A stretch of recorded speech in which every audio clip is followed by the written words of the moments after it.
ಸರ್ವರಿಗೂ ಶರಣು ಶರಣಾರ್ಥಿಗಳು. ಲಿಂಗಾಯತ ಪಂಚಮಸಾಲಿ ಎನ್ನುವಂಥ ಹೆಸರು ಎಂದು ನಾವು ಕೂಡಲ ಸಂಗಮದಿಂದ ಪಾದಯಾತ್ರೆ ಶುರು ಮಾಡಿದ್ವಿ.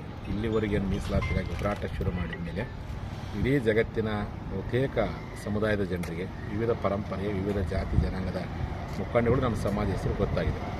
ಈ ಹಿನ್ನೆಲೆಯಲ್ಲಿ ನಮ್ಮ ಸಮುದಾಯದವರಿಗೆ ಲಿಂಗಾಯತ ಪಂಚಮಸಾಲಿ ಅಂದರೆ ಏನು ಅಂತ ಸ್ಪಷ್ಟವಾಗಿ ಕೆಲವು ಮಾಹಿತಿ ಗೊತ್ತಿಲ್ಲ. ಇದನ್ನು 3 ರೀತಿಯಾಗಿ ವ್ಯಾಖ್ಯಾನಿಸ್ಬೋದು ಅಂತ ನಾನು ಅನುಭವಕ್ಕೆ ಬಂದ ಹಾಗೆ ನನಗೆ ಓದಿರುವಂಥ ತಿಳುವಳಿಕೆ ಪರಿಣಾಮವಾಗಿ ಲಿಂಗಾಯತ ಪಂಚಮಸಾಲಿ ಅಂದರೆ ಪಂಚಮಸಾಲಿ ಅಂತಂದರೆ 12ನೇ ಶತಮಾನದಲ್ಲಿ ಬಸವಣ್ಣವರು ಪಂಚ ಆಚಾರಗಳನ್ನು ಅನುಷ್ಠಾನಕ್ಕೆ ತಂದರು. ಲಿಂಗಾಚಾರ, ಶಿವಾಚಾರ, ಸದಾಚಾರ, ಗಣಾಚಾರ, ವೃತ್ಯಾಚಾರ. 5 ಆಚಾರಗಳನ್ನು ಪಾಲಿಸುವಂಥ ಸಮುದಾಯದವರೇ ಪಂಚಮಸಾಲಿ ಎನ್ನುವಂಥದ್ದು ತಾತ್ವಿಕವಾದಂಥ ಅರ್ಥ. ಇನ್ನು 2ನೇದು, ಭೌಗೋಳಿಕವಾಗಿ ಪಂಚಮಸಾಲಿಗಳು ಜಗತ್ತಿಗೆ ಅನ್ನ ಕೊಡುವಂಥ ಕಾಯಕ ಮಾಡ್ತಾರೆ. ಈ ಬ್ರಾಹ್ಮಣ, ಕ್ಷತ್ರಿಯ, ವೈಶ್ಯ, ಶೂದ್ರ ಅಂತೇಳಿ ವರ್ಣಾಶ್ರಮದಲ್ಲಿ 4 ವರ್ಗವನ್ನು ಸೃಷ್ಟಿ ಮಾಡಿದರು ಬಸವಣ್ಣವ್ರು ಬರೋಕ್ಕಿಂತ ಪೂರ್ವದಲ್ಲಿ.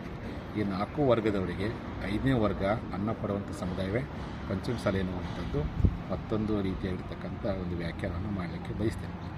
ಇನ್ನು ಮತ್ತೊಂದು ಅರ್ಥ ಏನಪ್ಪ ಅಂತಂದರೆ, ಈ ಪಂಚ ಮಹಾಧಾನ್ಯಗಳು ಅಂದರೆ ಜೋಳ ಆಗಿರ್ಬೋದು, ಗೋಧಿ ಆಗಿರ್ಬೋದು, ಭತ್ತ ಆಗಿರ್ಬೋದು, ರಾಗಿ ಆಗಿರ್ಬೋದು, ನವಣೆ, ಈ ಪಂಚ ಮಹಾಧಾನ್ಯಗಳನ್ನು ಬೆಳೆಯುವಂತಹ ಸಾಲಿಗಳು ಅಂದರೆ ಶಾಲೆ ಅಂದರೆ ಧಾನ್ಯಗಳು.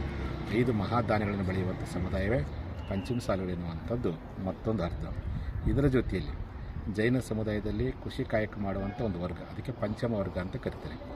ಆ ಪಂಚವರ್ಗವೇ 12ನೇ ಶತಮಾನದಲ್ಲಿ ಲಿಂಗಾಯತರಾಗಿ ಹೃದಯಾಂತರಗೊಂಡ ನಾವುಗಳು ಲಿಂಗಾಯತ ಪಂಚಮಸಾಲಿಗಳಾಗಿ ಅಂತಾರೆ. ಹೀಗಾಗಿ ಒಂದು ಸಾಮಾಜಿಕವಾಗಿ, ಒಂದು ಕೃಷಿ ಆಧಾರದ ಮೇಲೆ, ಒಂದು ತಾತ್ವಿಕ ಆಧಾರದ ಮೇಲೆ ಮತ್ತು ಒಂದು ಧಾರ್ಮಿಕ ಆಧಾರದ ಮೇಲೆ 4 ರೀತಿಯಲ್ಲಿ ಪಂಚಮಸಾಲಿಗಳು ವಿಂಗಡಿಸ್ಬೋದು. ಭಾಳ ಸರಳವಾಗಿ ಹೇಳುವಂಥೇನಪ್ಪ ಅಂದರೆ 5 ಧಾನ್ಯಗಳನ್ನು ಬೆಳೆಯುವಂಥ ಸಮುದಾಯದವರೇ ಪಂಚಮಸಾಲಿಗಳಂತ ಸರಳ ಎಣಿಕೆ ಅವಕಾಶ ಇದೆ.